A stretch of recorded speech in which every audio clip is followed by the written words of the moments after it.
नाम अमित जेठवा। गुनाह भूमाफियाओं की कलई खोलना। सजा मौत। तारीख 20 जुलाई 2010। Deep inside the Gir jungles, a deafening sound. Mining activity unhindered and unchecked. Amit Jetwa had exposed illegal mining and the grabbing of land. Gujarat के आरटीआई एक्टिविस्ट अमित जेठवा की हत्या की जांच सीबीआई करेगी। गुजरात हाईकोर्ट ने सीबीआई से जांच को कहा है। अमित जेठवा की हत्या 20 जुलाई 2010 की शाम गुजरात हाईकोर्ट के सामने ही गोली मारकर कर दी गई थी।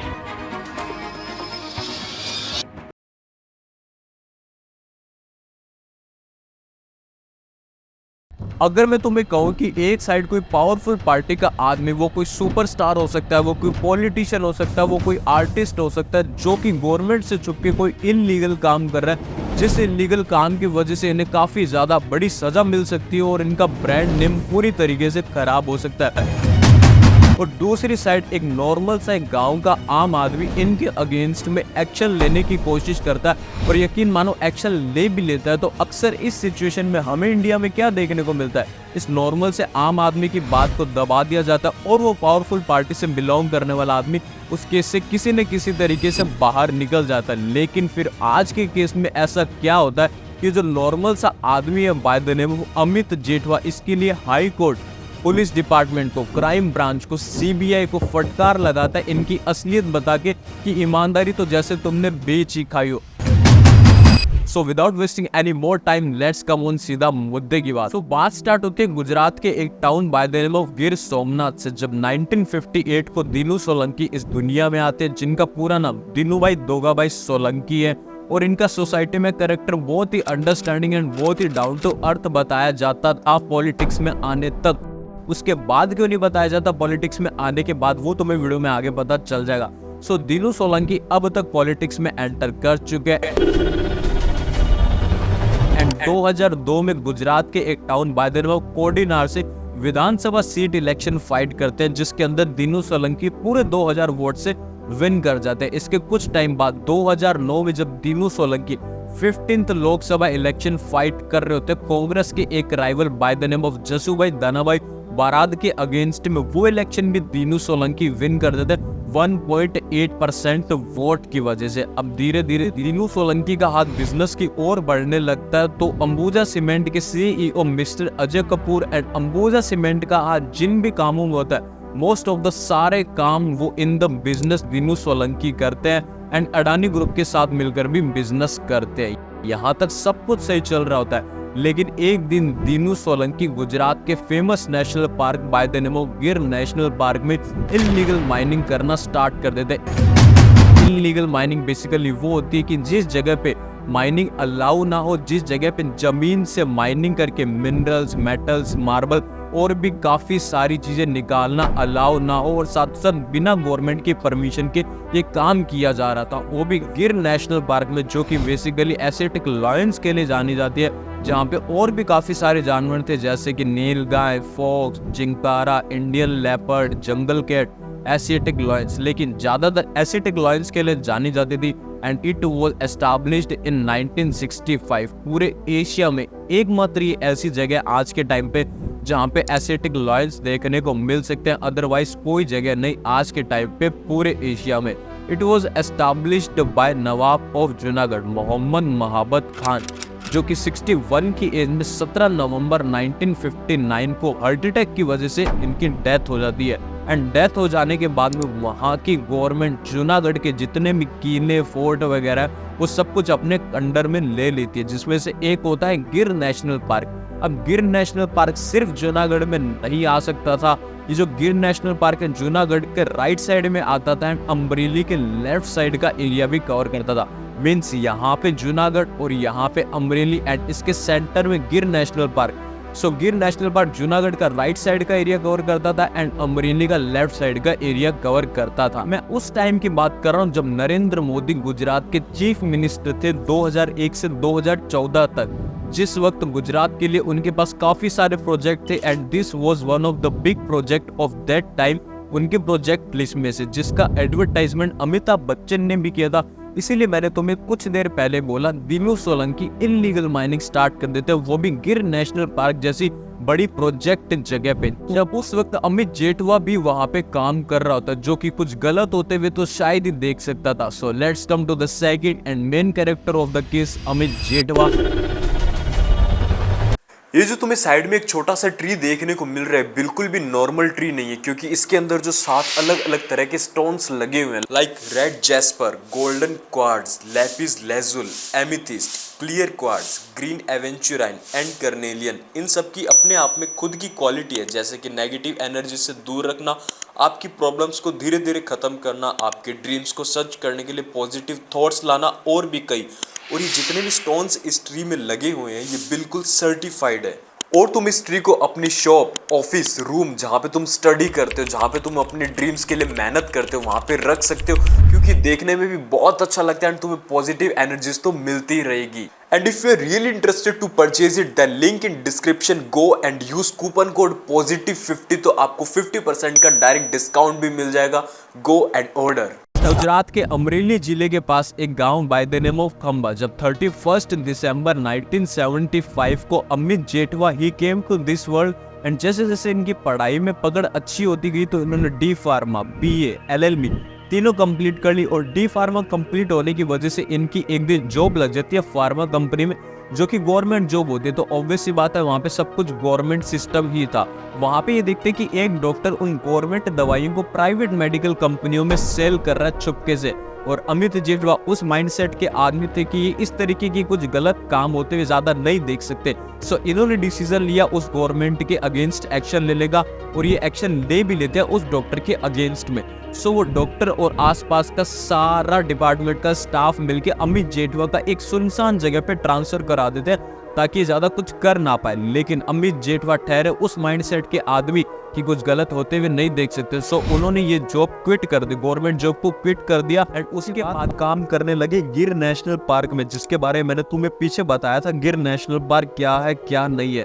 एंड स्टार्टिंग में ही गिर नेशनल पार्क में Amit was the president of Gir nature youth club, जिसमें बेसिकली कॉन्ट्रीब्यूशन ऑफ एनवायरमेंट रहता है, childrens, senior citizen and more. अब अमित काफी सारे मुद्दे उठाने शुरू कर देते हैं, like mysterious death of Lions, जिनका कुछ अता पता नहीं है, how they got killed in forest. उन 3 शेरों पे भी मुद्दा उठाया जो बाबरिया फॉरेस्ट से 100-200 मीटर की दूरी पे ही शूट किए गए थे, लेकिन पता नहीं चला किसने शूट किया था। कई मुद्दे उठाने की कोशिश करते हैं। अब ये सब हुआ था 2007 में। उसके बाद आता है 2008, जब अमित को ये पता चलता है जिस एरिया में माइनिंग हो रही है वो एरिया उस आदमी के अंडर में नहीं था जो उधर माइनिंग कर रहा था। लेकिन अमित को नहीं पता होता कि वो आदमी और कोई नहीं बल्कि दीनू सोलंकी है।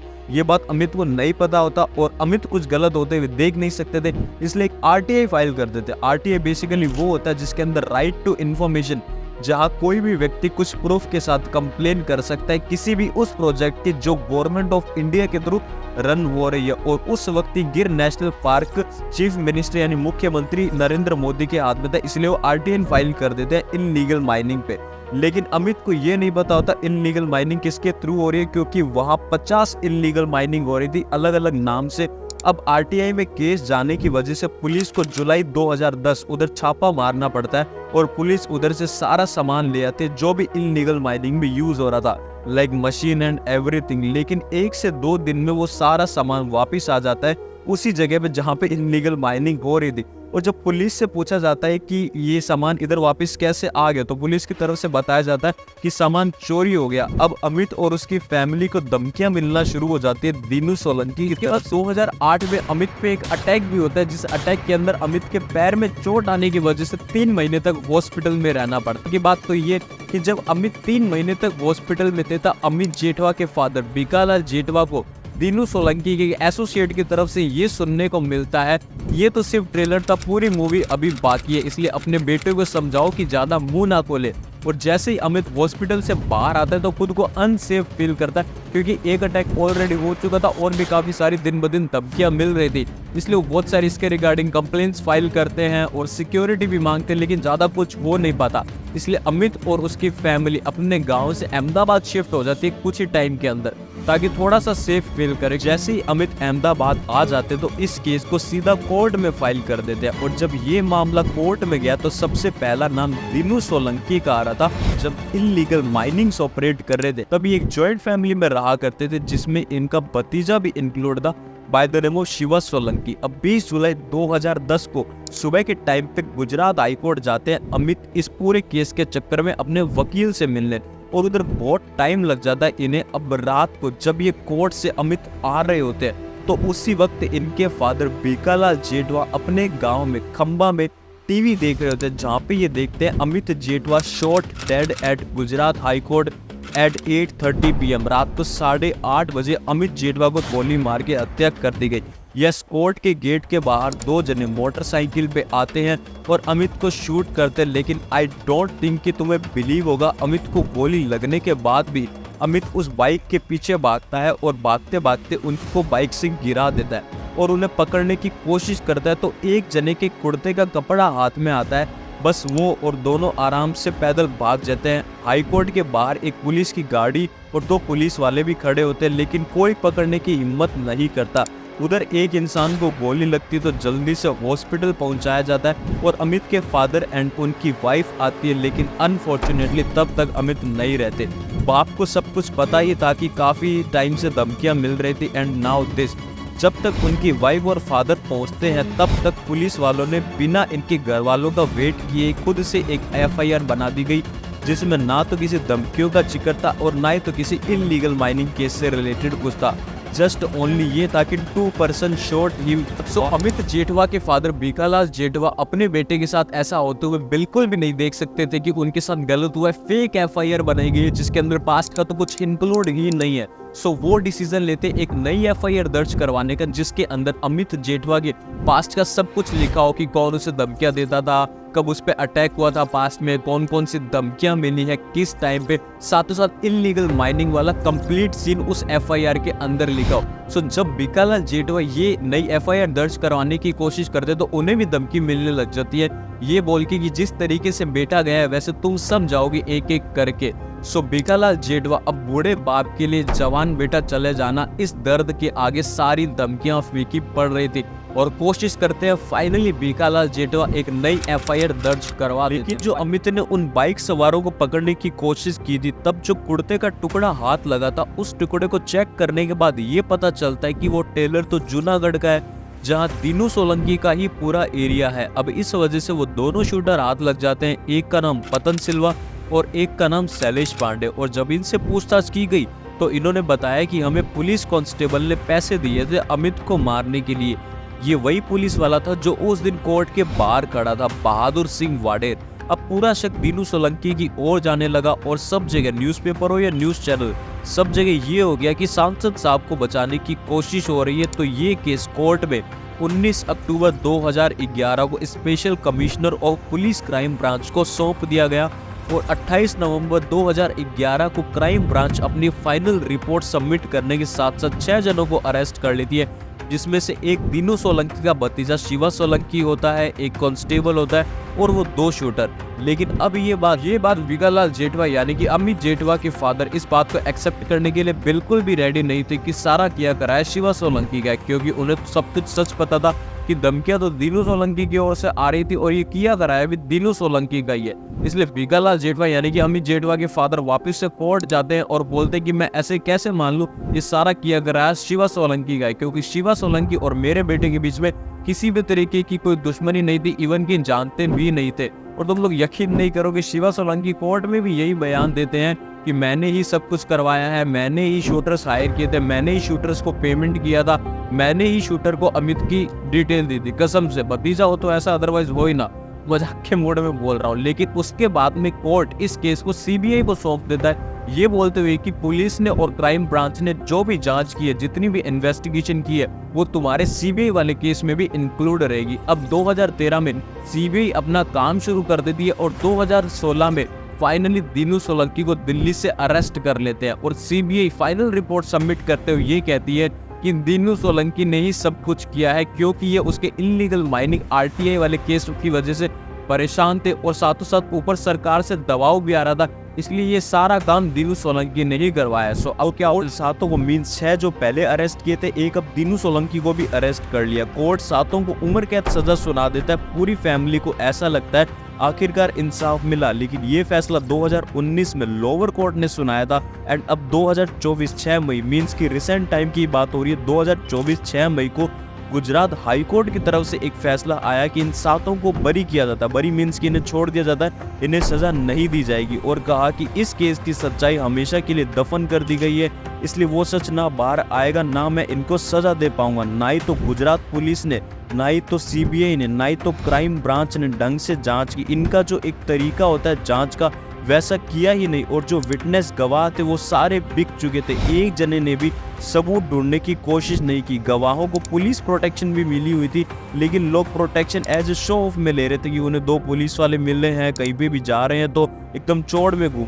एक हरमादिया फार्म था जहाँ पे इस मर्डर की पूरी प्लानिंग हुई थी, लाइक शूटर से डील करना, उन्हें पेमेंट करना, उन्हें सब कुछ समझाना कब कैसे क्या करना है। उधर जाने तक की कोई कोशिश नहीं करता, चाहे वो सीबीआई हो, चाहे वो पुलिस हो, चाहे वो क्राइम ब्रांच हो। उधर जाने तक की कोशिश तो छोड़ो, इतने बड़े केस में कॉल रिकॉर्डिंग्स क्या मैटर करती है, जो कि छोटे छोटे केस में भी कॉल रिकॉर्डिंग्स चेक की जाती है। तो अमित जेठवा की कॉल रिकॉर्डिंग्स तक किसी ने चेक नहीं की थी, लेकिन एक स्ट्रॉन्ग विटनेस गवाह था bye the name of Ramabai Solanki, जो इन्हें सजा दिलवा सकता था। वो भी 2 साल तक शांत रहता और अचानक से गवाही देने को रेडी होता है, तो कोर्ट भी उसके ऊपर एक बार के लिए डाउट कर लेता है कि ये सच में गवाह है या फिर सीबीआई पुलिस या क्राइम ब्रांच की कोई नई मिली भगत प्लानिंग है, इसलिए उसकी सुनी नहीं जाती। तुम्हारा इस केस पे क्या ओपिनियन है मुझे कमेंट करके जरूर से बताना। बाकी मैं मिलता हूँ एक नए केस के साथ, तब तक यार उम्मीद करता हूँ कि अब तक तुमने लाइक एंड सब्सक्राइब कर दिया होगा। अगर नहीं किया तो कर देना, 5 सेकंड का काम है तुम्हारे लिए, लेकिन हमारे लिए बहुत बड़ा सपोर्ट है।